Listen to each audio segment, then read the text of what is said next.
ऐसे और कल्पना करिए, विदेशी बैंक आ रहे हैं, विदेशी बैंक आ रहे हैं, उन्होंने शाखाएं खोलना शुरू किया। मैं आपको एक ही विदेशी बैंक का उदाहरण देता हूं, उसका नाम है HDFC।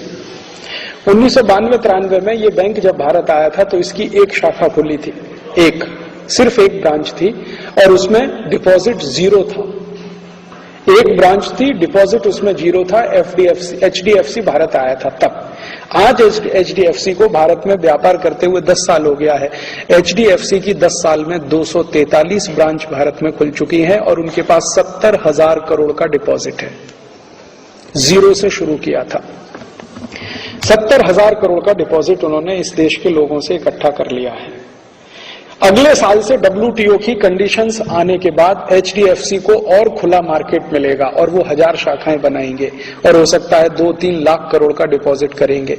और इतना डिपॉजिट करके किसी दिन वो घोटाला करके भाग जाएं तो भारत का फाइनेंस मिनिस्टर भी कुछ नहीं कर सकता। और ऐसा हुआ है इस देश में। आपको मालूम है 93-94 में सिटी बैंक स्कैम हुआ था अमेरिका का। सिटी बैंक स्कैम जो हर्षद मेहता ने ऑपरेट किया था पूरे भारत में, वो सिटी बैंक स्कैम था। हर्षद मेहता स्कैम के नाम से चला पूरे देश में। स्कैम सिटी बैंक ने किया था। हर्षद मेहता तो सिटी बैंक का पपेट था, मोहरा था। सिटी बैंक उसको चलाता था, हर्षद मेहता वही चलता था। सिटी बैंक ने भारत में आके हर्षद मेहता को खड़ा किया और हर्षद मेहता को पैसा देना शुरू किया और उस पैसे से उससे कहा कि शेयर खरीदो, हमको दो। तो हर्षद मेहता अपने नाम से शेयर खरीदता था, सिटी बैंक को ट्रांसफर करता था, पैसा सिटी बैंक देता था। तो सिटी बैंक ने खेल क्या खेला कि भारत की कुछ कंपनियों को उठाना है, कुछ को गिराना है। जिन कंपनियों के शेयर सिटी बैंक के पास है उनको उठाना है, जिनके नहीं है उनको गिराना है। ये खेल में वो लग गए। हर्षद मेहता उनको कठपुतली की तरह से मिल गया। उसने खेल खेला और उस खेल में हिंदुस्तान का हजारों करोड़ रुपए, कम से कम 76,000 करोड़ रुपए डूब गया इस देश का। और जब ये सारा घोटाला खुला और घोटाले पर इंक्वायरी हुई, इंक्वायरी भारत सरकार की संसदीय समिति ने की। संसदीय समिति ने कहा कि हर्षद मेहता घोटाले का जिम्मेदार नहीं है, सिटी बैंक जिम्मेदार है। तो भारत के एक्स फाइनेंस मिनिस्टर और वर्तमान prime minister doctor Manmohan Singh ने कहा कि हमें मालूम है सिटी बैंक जिम्मेदार है, लेकिन हम उसके खिलाफ कार्रवाई नहीं कर सकते क्योंकि अमेरिका से हमें इन्वेस्टमेंट चाहिए। और मनमोहन सिंह ऐसे फाइनेंस मिनिस्टर और आज भारत के प्राइम मिनिस्टर के रूप में भी सिटी बैंक के खिलाफ कुछ करने की स्थिति में नहीं है, क्योंकि उनको इन्वेस्टमेंट चाहिए वहां से। अमेरिका नाराज हो जाएगा। और इसी अमेरिका ने भारत के स्टेट बैंक ऑफ इंडिया के खिलाफ इतनी सख्त कार्यवाही की अमेरिका में कि उनके हालत खराब हो गए, लेने के देने पड़ गए।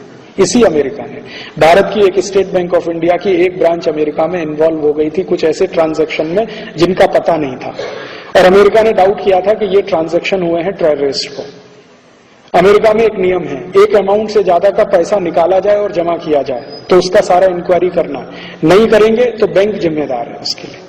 तो स्टेट बैंक ऑफ इंडिया ने ऐसे कुछ ट्रांजैक्शन किए थे जिनका कुछ अता पता नहीं था। उसमें अमेरिका ने इतना हैवी पेनल्टी ठोका उनके ऊपर कि एक ब्रांच का पूरा डिपॉजिट उसमें जाने की स्थिति आ गई। अमेरिका ने नहीं छोड़ा आपको, और आपने उनके सिटी बैंक ऑफ को पूरा छोड़ दिया।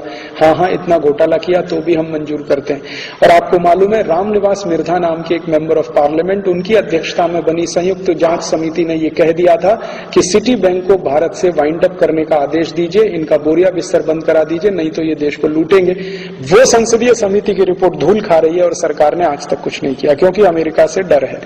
अमेरिका नाराज हो जाएगा, हमको इन्वेस्टमेंट नहीं देगा।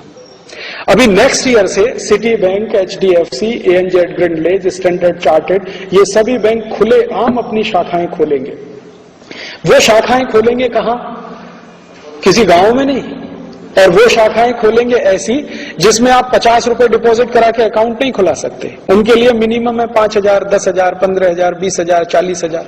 आपकी भारत की जो स्टेट बैंक है या भारत की जो बैंक है वो तो गांव में भी जाके शाखा खोलती है, क्योंकि उसको सर्विस देनी है, बिजनेस नहीं करना है, सर्विस देनी। इनको बिजनेस करना है तो वो बड़े बड़े शहरों में शाखाएं खोलेंगे। बंबई है, कलकत्ता है, मद्रास है, हैदराबाद है, कोयम्बतूर है, चेन्नई है, वगैरह वगैरह। और उनमें जो क्रीमी लेयर है भारत का, जिनके पास थोड़ा पैसा, उनके डिपॉजिट रख के उस पर काम करेंगे। और वो डिपॉजिट को कहां इन्वेस्ट करेंगे वो आप भी नहीं रोक सकते और तय भी नहीं कर सकते।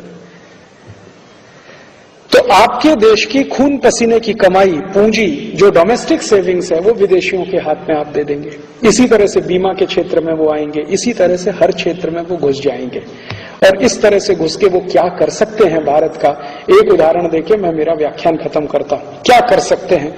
अभी देखिए भारत में सेवा के क्षेत्र में, खेती के क्षेत्र में और एजुकेशन आदि आदि में विदेशी कंपनी ज्यादा नहीं आए हैं, अगले साल से आना शुरू होंगे।